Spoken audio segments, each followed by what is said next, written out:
Welcome back to part two of Truly Own Your Own Website. This next bit is pretty much part two of hopefully three of the explanation about how the likes of Wix and Squarespace and other all-in-one build-your-own website companies work, and how it's I think a bit of a downfall because of the way that they consolidate all the functionalities into one and miss out a few, if not many, criterias. And to do this, I need to quickly step back to maybe about 50-60 years to the birth of not just the internet but the programming languages themselves, and focus on say for example C programming, COBOL, Java and Python.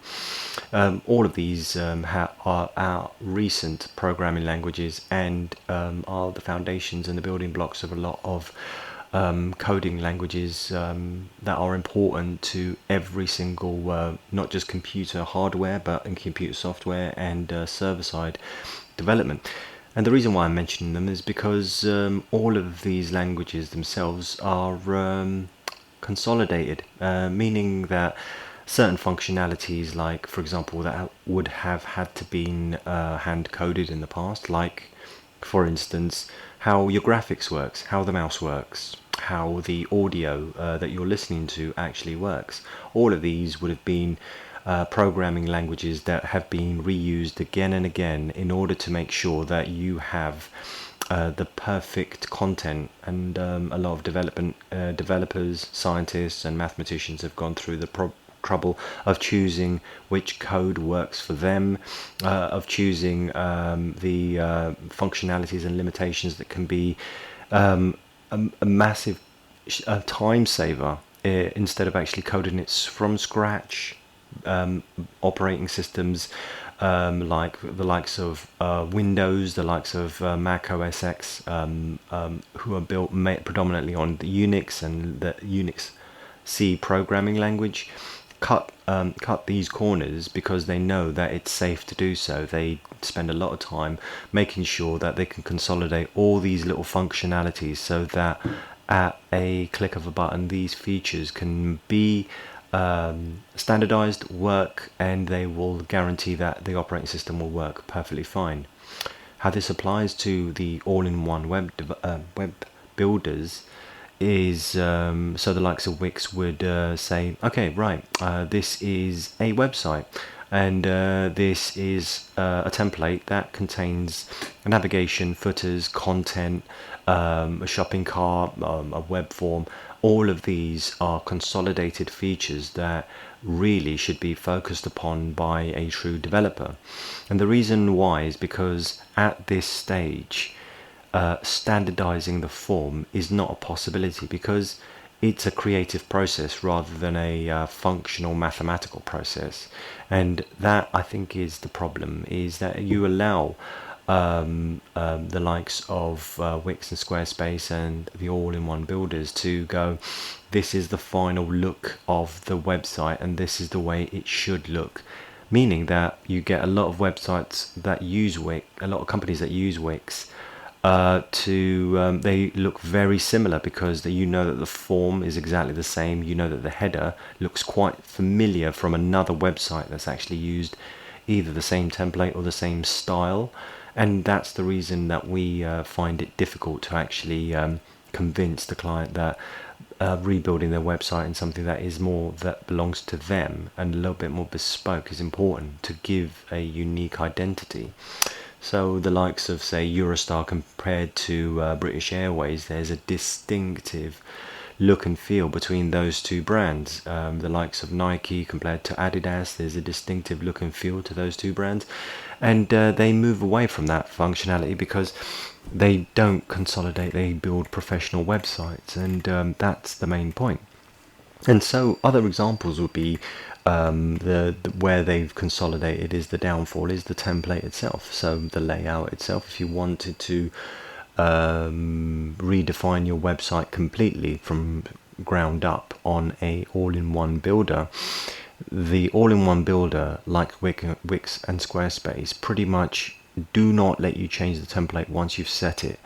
It will be at a costly fee, and pretty much means that, oh, you can switch from one to the other, but once you've chosen that look and feel, it's going to be very difficult to not just, for instance, move away from Wix and go to Squarespace from one builder to another. But if we were to take it on board, we'd have to find ways of migrating all of that content from the all-in-one builder to something that you actually own. So the changes and updates are very, very difficult to do. So what we mean by actually owning the content is the storage information, like for example the images. They are on another person's server, meaning that Wix owns the server, you don't. Where we give you the functionality to say, well, is this server and all the images and all the text and so on belong to you, whereas Wix and Squarespace, it's their server, that's their content, and that content is shared with thousands, if not hundreds of thousands of different domains, and that limits your bandwidth, that limits the speed of your website, because you're sharing that space on a server, on a hard drive, with hundreds or thousands of other domains sharing on a space that has hundreds of hard drives, hundreds of servers, and all of that is limiting the speed of your website and having an effect on your SEO, having an effect on your build. So again, SEO itself is limited by Wix to a certain extent, because you have to pay a premium in order to actually get found on search engines. So again, storage, content changes, bandwidth, those features are costly. And then going to adding stuff like advanced functionalities like, well, let's see, social media, web forms, newsletters, live chats. All of those advanced features cannot be made available freely through an all-in-one. It's even at premium cost, you have to pay for advanced add-ons in order to make those consolidated features come to life.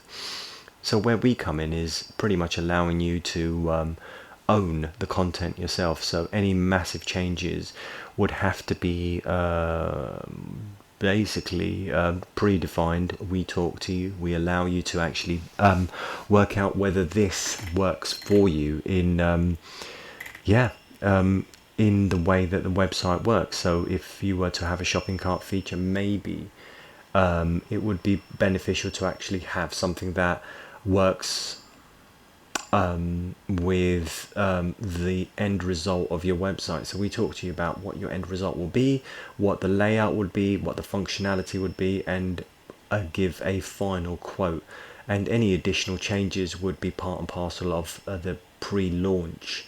So after launch, then we basically work out if there's any last minute tweaks that needs to happen, any subtle changes, and that is part of SEO as well.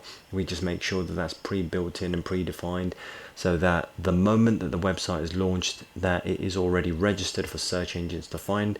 And yeah, it's important for the small trader in order to actually make sure that they are found online, because their leads are generated specifically from search engine results, and also from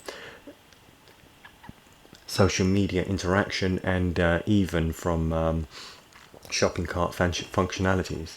So the next bit would be just making sure that you are basically finalizing your website, and exactly how that conclusion will be done in a nutshell from Hertfordshire Web Design. So be sure to like this, be sure to share or subscribe to get further updates. But again, we'll move on to the final third part. Thank you very much.